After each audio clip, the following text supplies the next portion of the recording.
गुन्हे बीडमध्ये होत आहेत ते इतरत्र कोणत्या जिल्ह्यात होताना आम्हाला दिसत नाहीयेत. आणि या सगळ्या गोष्टी ज्या होतात गुन्हेगारी क्षेत्राकडे वळणं वगैरे हे सगळं शिक्षण कमी शिक्षणामुळेच होतं. कमी शिक्षण आणि त्यानंतर योग्य मार्गदर्शन न मिळाल्यामुळं तुमच्या पाल्याला असेल, तुमच्या मित्राला असेल, तुमच्या नातेवाईकातील कोणत्या माणसाला असेल, तुम्ही योग्य पद्धतीने मार्गदर्शन करा आणि अशा ह्या गुन्हेगारी क्षेत्रातील लोकांपासून लांब ठेवा. कारण या गोष्टी ग्लॅमराईज करतात तरुण मुलांना की बाबा एका माणसाला पूर्ण गल्ली घाबरते म्हणजे तो माणूस किती भारी आहे असं एक वातावरण तयार केलं जाते.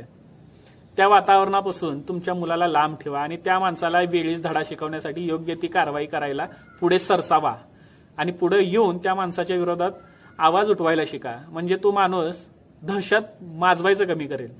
पोलिसांच्या ताब्यात द्या.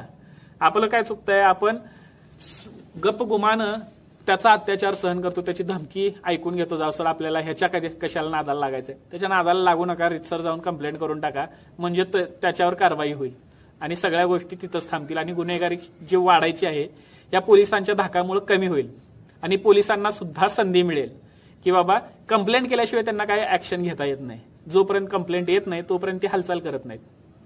त्यामुळे आपण सुद्धा पुढे सरसावणं जास्त गरजेचं आहे आणि मला मनापासून वाटतं की महाराष्ट्राचा बिहार होऊ नये. कारण पुरोगामी महाराष्ट्र जो आहे तो खूप पुढे आहे आणि पुढारलेला म्हणतो आपण ह्याला की बाबा आपल्याकडे विचारवंत जन्माला येतात, गुन्हेगार नाही.